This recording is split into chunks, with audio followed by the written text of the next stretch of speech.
Hey there, welcome back. Thanks for joining us here, Simply Worldbuilding. Today we're going to be looking at filling in some of our cities here and actually putting down some concrete, real, tangible things in these cities and work on filling them out and what that looks like.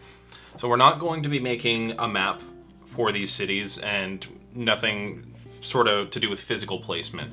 It's mostly going to be creating landmarks, themes, and ideas behind the city because in our experience, the easiest way to sort of make a city is to start coming up with the creative bits first and then start to place them around. It's not a bad point to, if you want to, if you go on certain sites, you can find little randomly generated maps, and sometimes that can maybe give you a little bit of inspiration, but I find having the landmarks and good puzzle pieces to put together is the best way to start out with something smaller like a city or a town. There's some things that you're going to find in 95% of every city out there. You always need a grocery store, a general store, or whatever, houses. But that you can put in after. What you can't put in after is the important things that make the city unique. So you come up with those things first, and then you kind of also feel out how the city feels. Because that's, in a book or in a game, when you're visiting a place for the first time, the last thing you want is for it to feel like every single other thing or just like a cookie cutter town. So you want to make sure that you get those important things in there first, and then you can kind of fill in the blanks around it with the stuff that you're going to find anywhere else. Absolutely. And so that's going to be a bit of the theme for today. But another thing we have to address, we are going to be shortening our videos to hopefully around the 30 to 45 minute mark. Just to shorten the content a little bit more for you for a few various reasons. But just a note, this is going to be the format we're going to be moving on with, at least at the moment. So just so you're aware moving forward. A lot of our previous videos we would have be pretty much exactly double that time, and we would usually talk about two things anyway, so all we're going to do is break that up into smaller videos anyway. Should be a little bit more digestible. Yeah, the intermission is no longer going to be in the middle of the video. What we're going to do is have that segment be at the end of any given video, so when it comes down to any questions or comments you want to send to us, that's going to be featured at the end of the video instead of in the middle. So stick around for that. That's still going to be there, but it's just going to be moved around a little bit, so no sweat that way. So the city that I figured that today I would be taking a little bit of a look at is going to be Simply, because I just felt like we talked about it a little bit in the last episode, and it just had so many things that I think are going to be beautifully unique about it, and so why not use that one that we've already talked about a little bit to use as a little bit of a base for showing off how to build a city. Yeah, exactly. I think I'll start to take over. I don't have a name for this city yet, although I was kind of spitballing a few ideas, but I mentioned the city of golems, and so I'm going to start throwing that one out there today as well and see what we can kind of get by. But let's start with what you were thinking. For sure. So for starters, you gotta think about how you want your city to feel. I think the feeling is a big thing. What are the kind of vibes, what are the energies, what are the notable things that you want people to see and feel when they enter your city? So for this one, I want it to be a old city with a lot of old traditions and a lot of pride. And I also think that I want it to be built on I want it to be an agricultural hub. I want it to be a place with a lot of ancient, old buildings and green spaces and dangling flowers and vines and things like that. So I think first and foremost, because this is a city that is going to be right at the connection of multiple big rivers that are prone to flooding, I was thinking about what if the entire city is built on sort of a raised platform to keep from issues like what happens when a giant flood comes in and takes out all of the dirt that everything's built on. Rather than the entire city collapsing, if it's built on a 6-foot stone platform, then that takes out a pretty significant amount of that worry, and that's a very unique thing too, because you're not going to see, a lot of cities are going to be cobblestone streets or something like that, but they're not going to be entirely raised. So that's already one unique feature that you get there. So first things first, you're going to have this raised city that's built on a bit of a stone foundation, and there's probably still going to be plenty of cracks and stuff there with when the inevitable flood does happen or harsh weather changes. You're not going to keep one even stone uncracked. So it's still going to be a amalgamation of stones. There's going to be parts that dip, parts that raise, parts that kind of split off a little bit. Yeah. But it's going to be a raised city. Okay, interesting. It's going to have a lot of like old, dusty, sort of like almost like sandy looking stone. Okay. With very heavily like carved and intricate, I want to say borderline like maybe Roman-esque pedestals and stuff like that, where there's a lot of like engravings on the stone and everything like that. A lot of texture to the stone.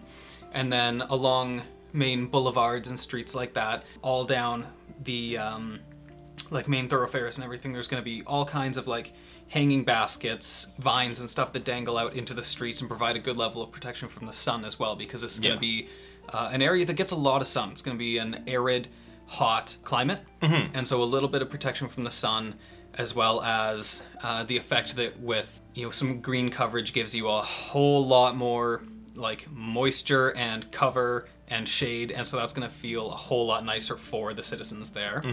As well as I think that there's going to be a big focus on this actually providing food for the citizens as well. So a lot of these vines or trees or plants or whatever are not going to be, they're going to bear fruit, they're going to be edible, and they're going to be public access. So it's not like, if you walk down the street and you pluck a berry from one of these vines and you eat it, you're going to get your hand chopped off because you're stealing from somebody. Yeah. That's not a worry. I want it to feel like a very free, green city. Yeah, no kidding. Yeah, kind of the first thing that came to mind on a city that's like entirely like paved is city of potholes. No. But on the note of actual food and stuff like that, because you were kind of considering this one to be the agricultural center of the cities, you think? I think that like agriculture is going to be quite big for pretty much anywhere here, but I want it to feel distinctly like that is kind of their thing, and that's sort of like a feeling that the imagery gives you if you walk down the street and you see that there's all of this food hanging over the roads.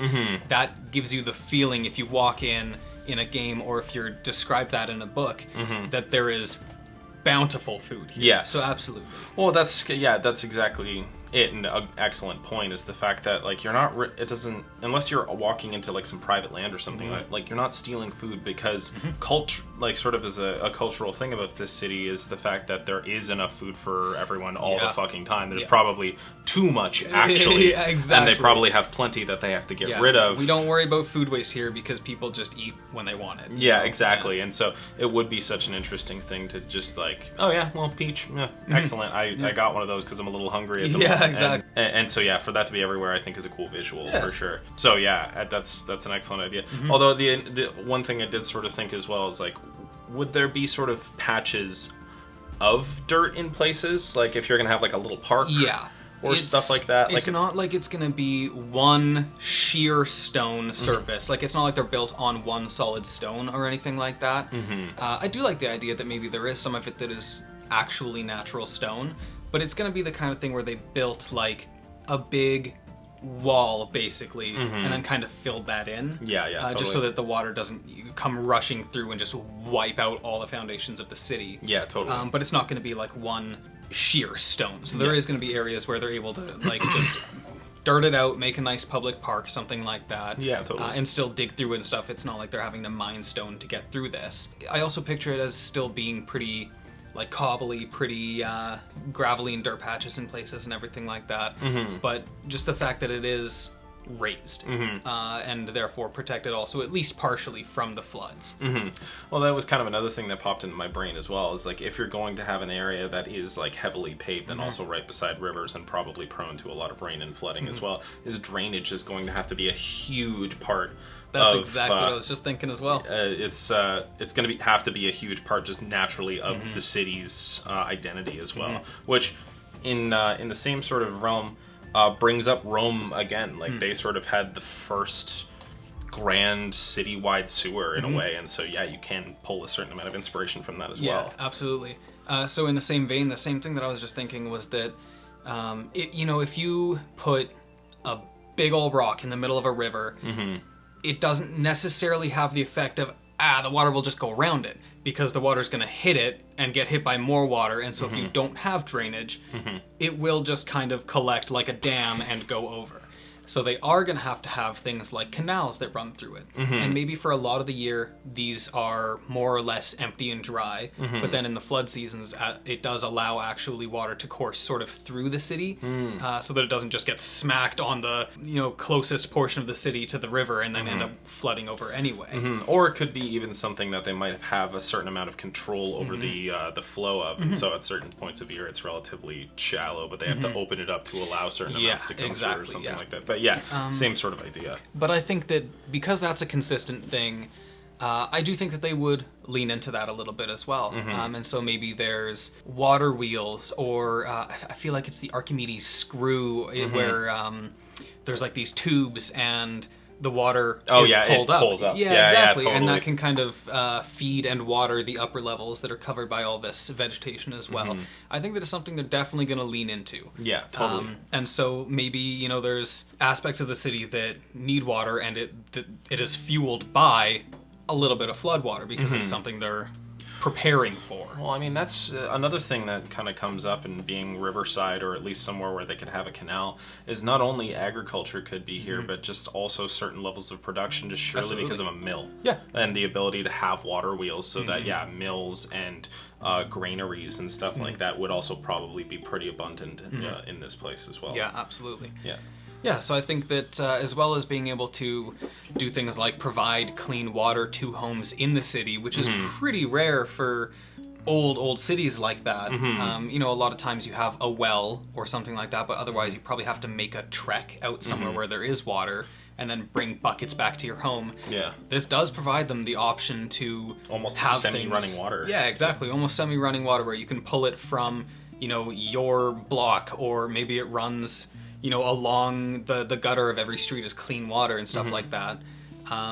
As well as being able to give them the option for things like an early sewer system and stuff as well. Or even if it's just straight up like, there's some stuff got collected in the gutters or whatever while it was dry, it gets washed out and cleaned by the rain. So I think that rain, flooding is going to be not only a big part of their everyday life, but something that they're probably looking forward to is a good thing. Yeah, totally. And that in the case of it's a kind of dry season, that they would be able to do things like open these gates and allow some of the water that does normally come through the rivers into the city as well, so that they're never at dire need for it, unless it's a particularly nasty drought and the rivers are already low. Yeah, totally.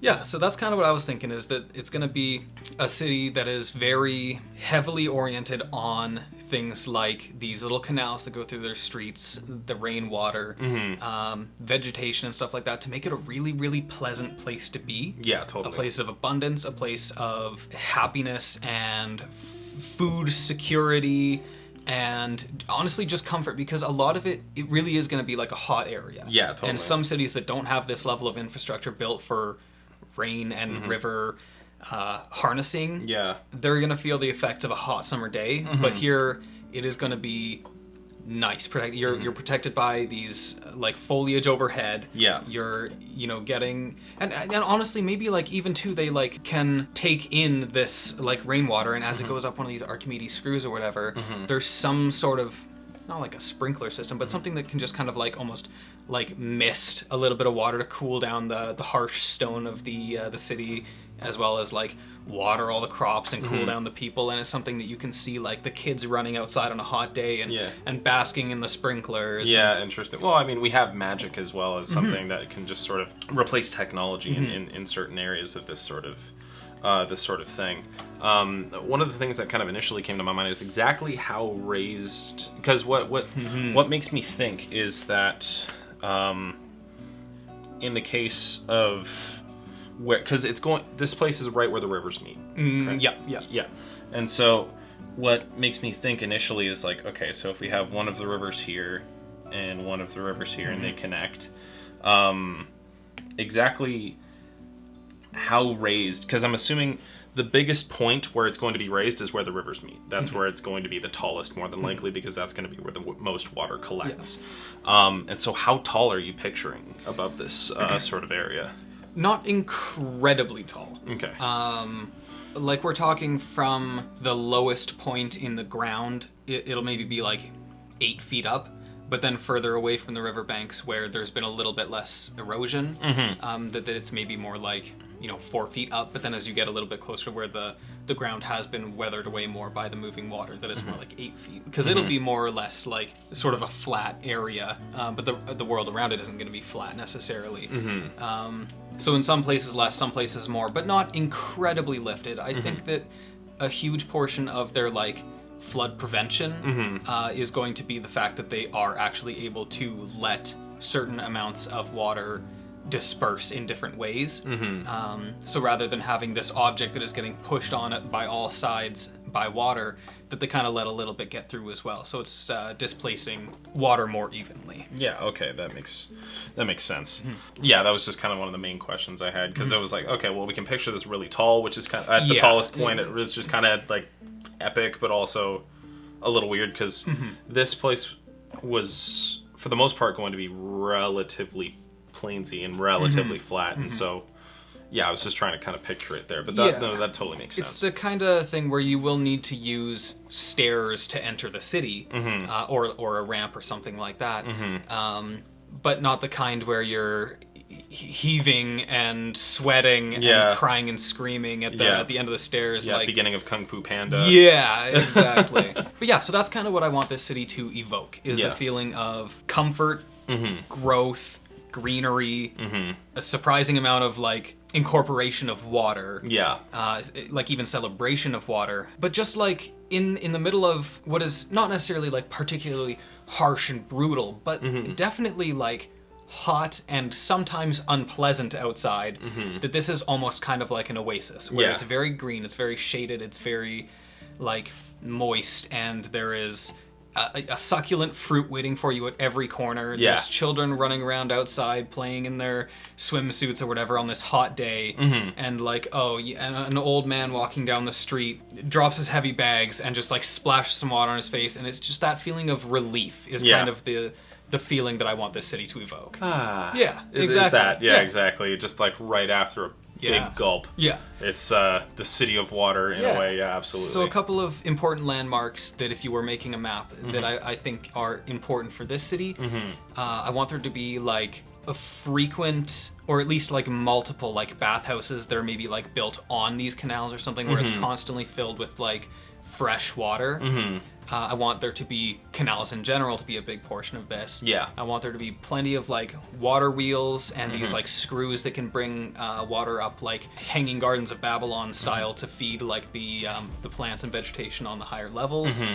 The layered greenery is another, like, not necessarily like a landmark, but an important feature. Yeah, it's just the layered greenery hanging over the streets, and like maybe there's actual like nets over some of these like larger streets where the plants will kind of just grow over that and leave like hanging fruits and vines and greenery as well. Yeah, totally. That's a really cool idea. But on the idea of levels, so are you picturing like maybe a lower level and then like a slightly higher level that also is sort of stone?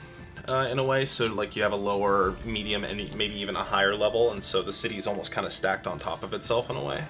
Almost, yeah. Okay. I do picture it being pretty much primarily stone. Like there can be wood, but I want definitely the feeling to be stony. And I think that a lot of it also is going to be very open. Like there's going to be a lot of pillars and like supports and stuff, but not like a lot of like sheer walls, unless it's like a private home or something like that. But like marketplaces and stuff will be like kind of protected by these like pillars and kind of split up by like greenery zones and stuff, but where, you know, wind can just kind of come through the whole thing, cool everything off. Yeah. Not a lot of like walls. And then you can have like these multiple story ones, where they're kind of stacked on top of each other, but also kind of a little bit like still exposed, less like walls maybe than like a typical city. Okay. Because I think that the breeze is also going to be a big component of keeping everybody cool and happy. And, yeah, well, it'd kind of be interesting just as a little note, if someone actually picks up on it, is like maybe a certain amount of the streets are like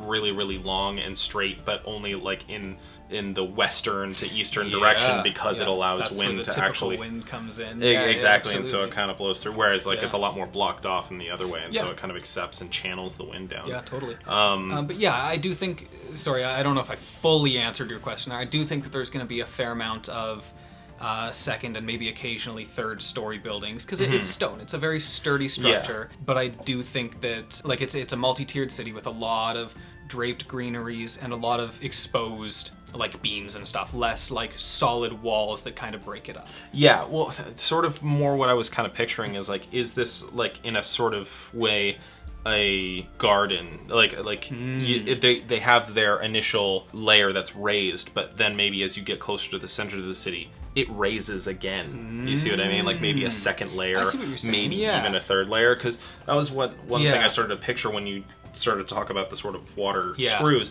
is like, okay, well, if they're raising it, like, are they raising it a decent amount, or are they raising it up to another level and then maybe another again? Yeah, I do definitely think that makes a lot of sense. I didn't really consider that, but now that you mention it, it is a very good idea, and I like incorporating that as well. Where like maybe, you know, the inner quarter of the city or whatever is raised even another like 6 to 8 feet or something like that. There's another series of steps, and then like there's a significant district, but not enormous, that is still even raised a little bit more, and that can even maybe be like, I don't necessarily want that to be like the government building or anything like that, but that can even just be like, maybe that's the garden district or something like that, where it's just a big old park or something like that. Yeah, totally.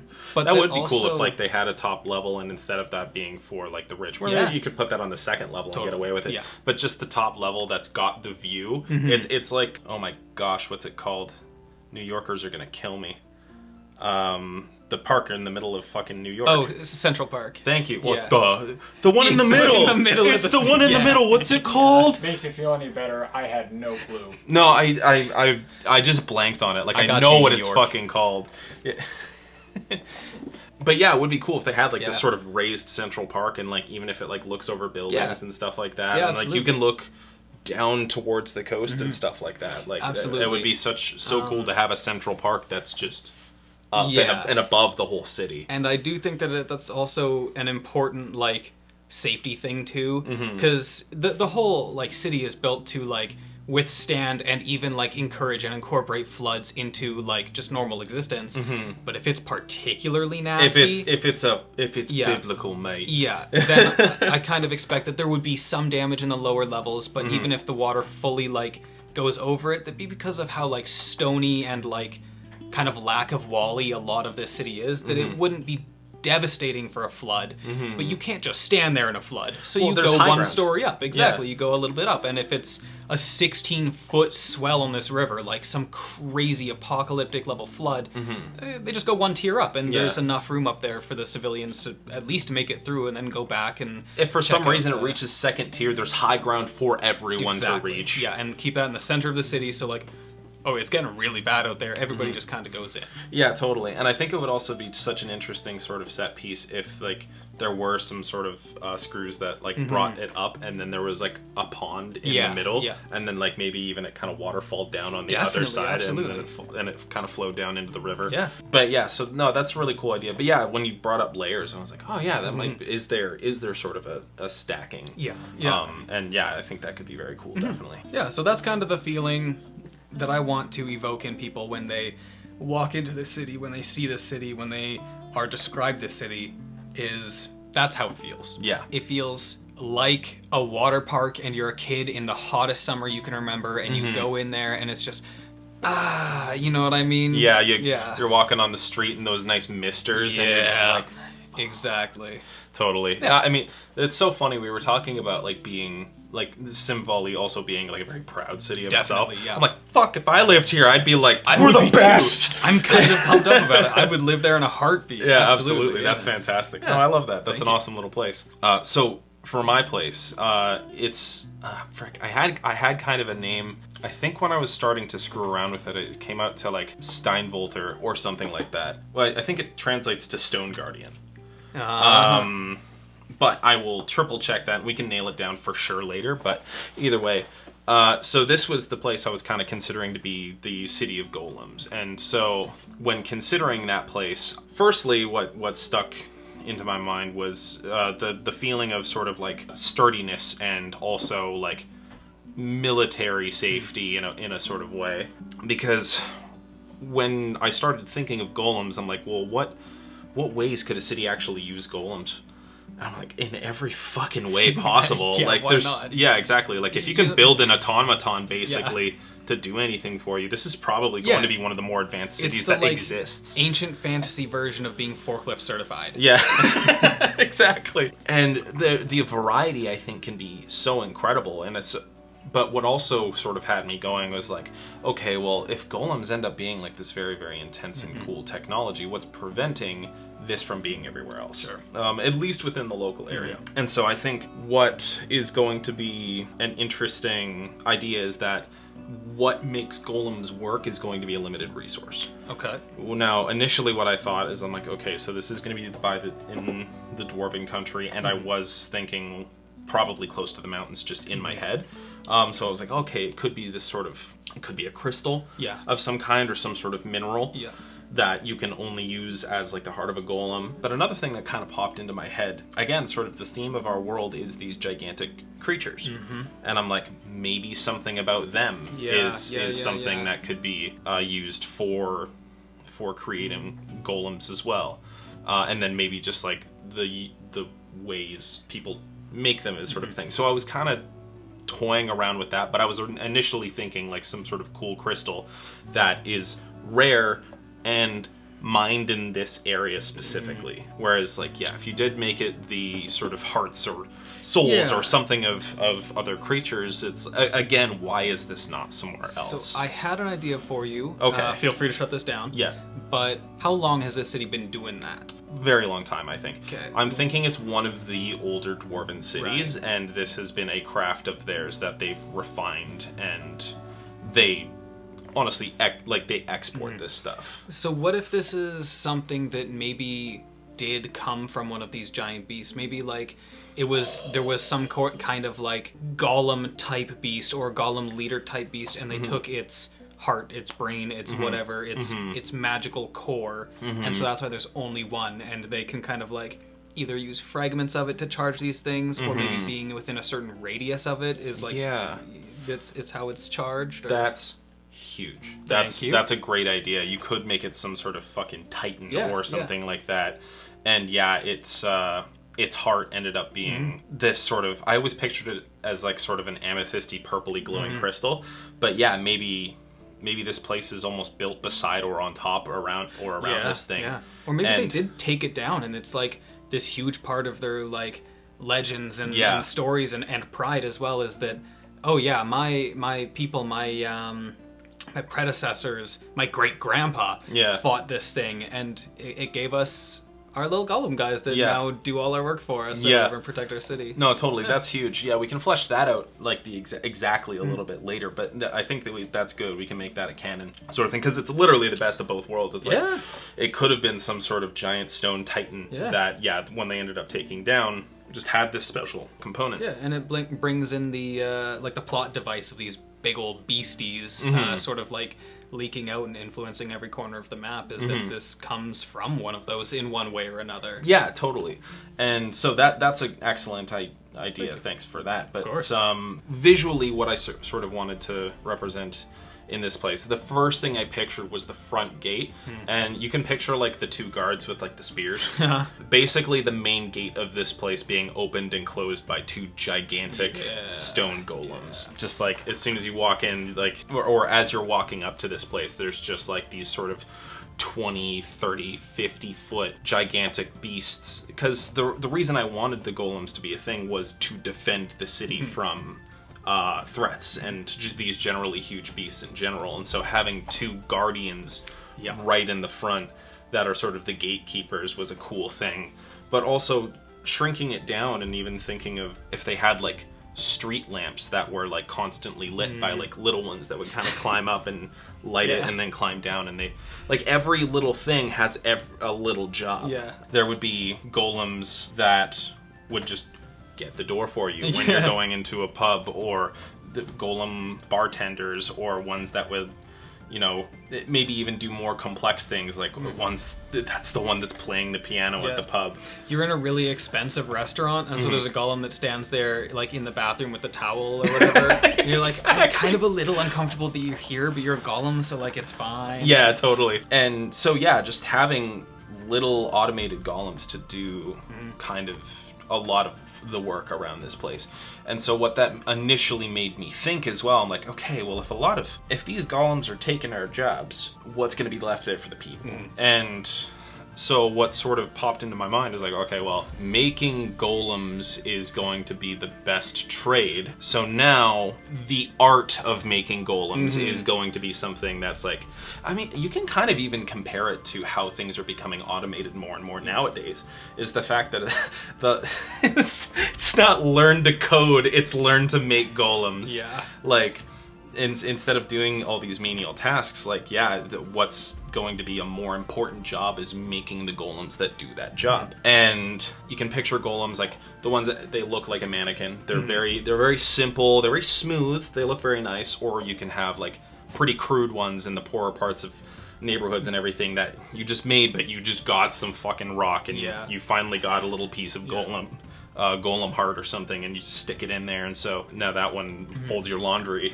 So, actually, quick question for you, for the feeling of it. Do you think that in this city there is a little bit of, like, they've kind of reached that point and there is kind of a little bit of resentment for the golems where, like, we actually kind of are running out of jobs? And, like, there's a little bit of tension where people, like, are super, like, pro-golem is super helpful, and then there's a few people that are just kind of pissed off. Like, do you think that there's any tension, or is there still enough where everybody's still, like, golems are on the rise, we love golems? Yeah. Or... I think the city's going to be very proud of it, because the thing is it's not a global thing. It's a very local thing. And so truly, if someone was like, well, I have this job and I've been kind of automated out of it, like, they're not... So be it. You can always travel for work to the next town over or whatever. Well, yeah, exactly. Okay. And they export these things. But like I said, I think the art of making golems is going to be a job that, like, a lot of people have.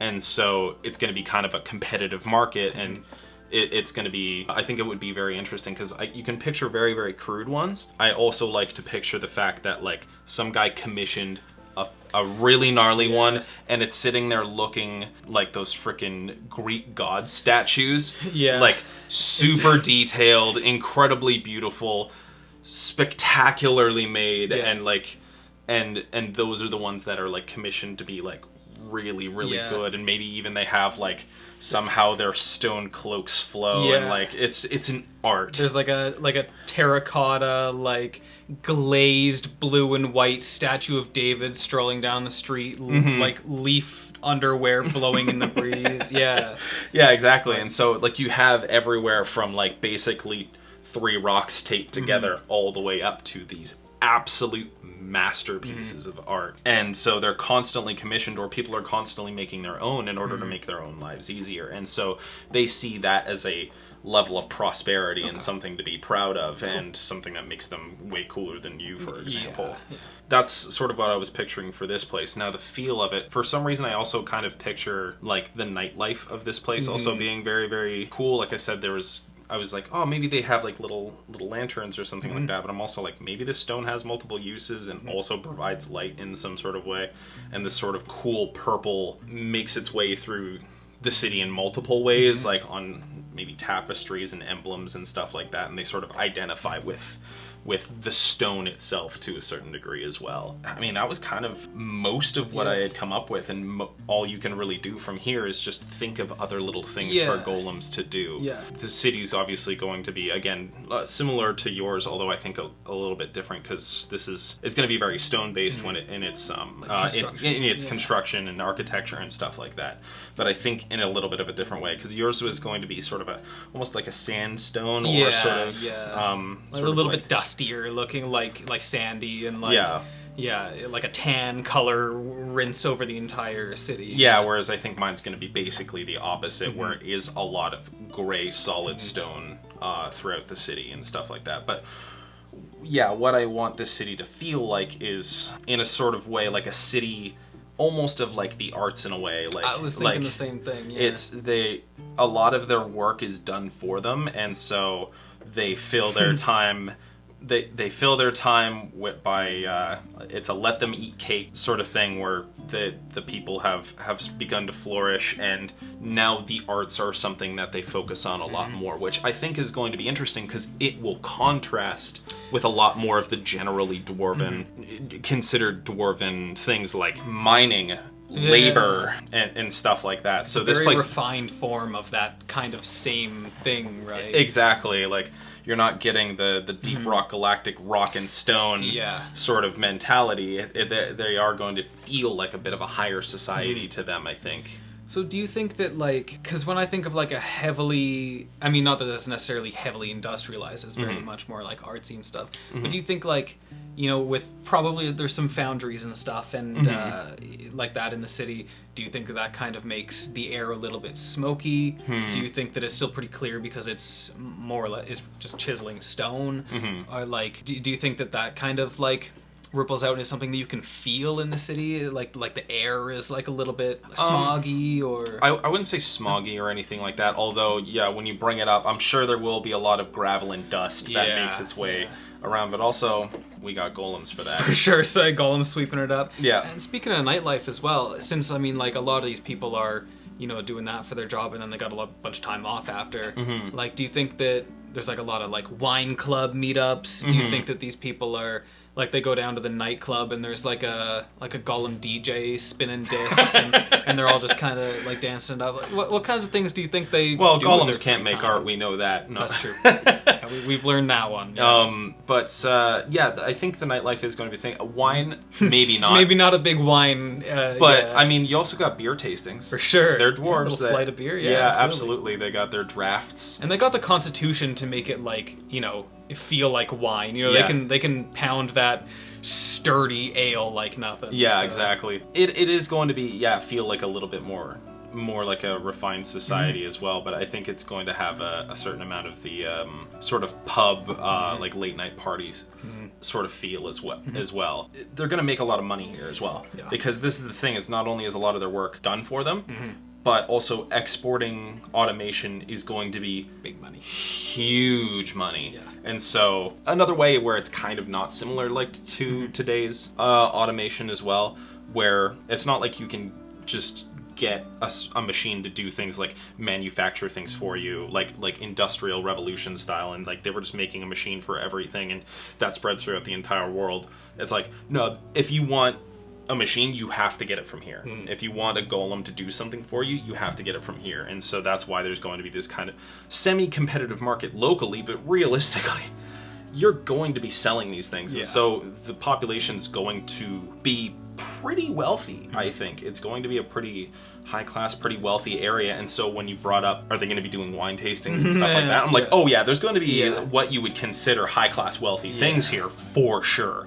But you also got to consider the fact that it's like, this place isn't an isolated culture. It's it has its influences from the places around it as well. But it's going to be a very wealthy place. Yeah. So what do you think of for when it comes time to map making, or to make the map, what do you think are like a handful of, because you mentioned like the big old golems that either lift the gate or even are the gate was an interesting picture for it. What do you think are like a handful of just big monuments that make up and take up this space in the city? We did kind of mention the fact that it might be built on top of the Titan that it was, and it's probably like, you know, sunk into the ground at this point. But I even sort of picture like one of its legs is kind of up, like it's laying back, but like one of its legs is kind of up, and so it's almost like a small mountain as well.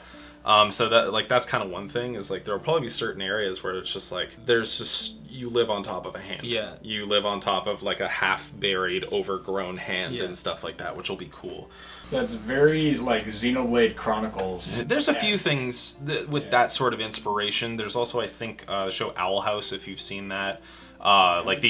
It's pretty cool. I've only seen like the first season, I think, but the entire, like basically the whole show, at least from what I've seen, takes place on top of a dead god, like a dead titan, basically. I gotta watch that. And so yeah, it's kind of a cool thing, and I think it's a very Norse thing as well, that the whole world was this giant titan. But so that's one thing, but also since this place was going to be kind of by a mountain, I'm like picturing a certain amount of the city crawling up. You could have just like, again, a giant golem that just like lifts you up to the next layer or Yeah, something like that. And even like I think of that one part of God of War as well, where Kratos just straight up again has to fight this gigantic metal thing. So there's going to be a lot of like large stone statues that have like their certain functions and stuff like that, whether it be for defense, just merely for transport. But yeah, I also like to picture a lot of like smaller golems in literally in certain local areas that do like somewhat menial things for you. And so I don't think there's going to be necessarily a whole bunch of huge set pieces, at least not that I can think of right now. You can probably come up with a few that are going to be really cool, but I think a lot of the novelty is going to be in the small golems, in the little things that they do for you. And if you have a set of players playing this out in a game and they come here and you're just going to walk into the place and your coat's going to be off and you're going to be like, whoa, and like that's going to be a thing. And they'll be like, oh, waiter, can I have a couple of... And then there's beer on your table already from something. So a lot of it's going to be in the little things. And so it's going to be instantiated into businesses and little stuff like that. And that's where I think a lot of the feeling's going to come from. So that's sort of what I was thinking in regards to a city that way. Yeah, very cool. Well, we've just built 2 cities right in front of you. I think that the main things to focus on are when you picture yourself, if you were going to run this as a game, how do your players or how do your readers feel? What is the first words that come to mind when you see or step into this city? Harness that and extend that to everything that you can. And yeah, when it comes down to making the map, laying it out, that's just going to be the easy work after for the most part. There's not a lot of detail you're really going to need to think of, especially because like you can make a map of a city, but it can be very general. No one's going to be asking, what's that house? What's that house? What's that building? What's that building? They're going to look at the 5 to 10 things that you point out and describe to them and go in between those. And when it comes down to the little stuff, it's a generic house. So those are sort of the main things. Yeah. All right. We'll see you in the intermission. Hey there. Thanks for making it to the end of the chapter. We're going to use this to start talking about the different comments and feedback that we've had left on our previous videos here. But first off, thanks for getting to the end. Remember to like and subscribe and check us out on our Spotify and Instagram as well. First comment that we have here from, I think this was from episode 2, we were discussing potions, and there was a little bit of a string of comments there. One of the ones that popped up was, did the video cut off right before we were just about to discuss potion enemas? Maybe. You'll have to watch and find out. Another one that we got from, this was AlexPick518, who said, in my game, potions of water breathing were a plot point and you had to inhale them.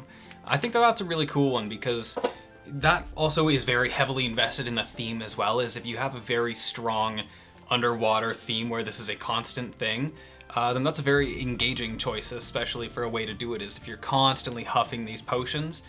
Very integral to the plot, and I think that's a really good idea. It also kind of gives you a way to do it underwater, because it's like you're trying to drink, but it's like, if it's just like, oh, like maybe you breathe in some water at the same time, but it's kind of not a big deal, because that's the whole point. Yeah, exactly, yeah. I did forget to mention that comment was by Prince Vesperal. Thank you, Prince. Another comment by Mr. Smith 1709. I gave my players a little clockwork bird that holds 3 potions and injects the player that calls out the trigger word. That's a cool ass idea, Mr. Smith. The idea of having little potion trinkets or gadgets and stuff like that is also such a cool thing. Like taking something that modifies a function of the game and changes it up to be a little bit better is totally something you can do in homebrew as well. I really like the idea of that, because it doesn't necessarily, it's limited in its function by only having 3 potions, but makes those 3 potions way easier to take. And so at higher levels, in an instance where you don't want to waste your action or bonus action on taking a potion or something like versatile, that. Exactly. But you also have to consider, I only got 3 of these easy peasy beautiful CoverGirl potions, so we have to do it that way. Yeah. Okay, leave us some more comments and questions in the comment section for the next couple episodes here, and we'll start talking about them at the end. But until then, have a good one, and we'll see you in the next chapter. Thanks. Bye.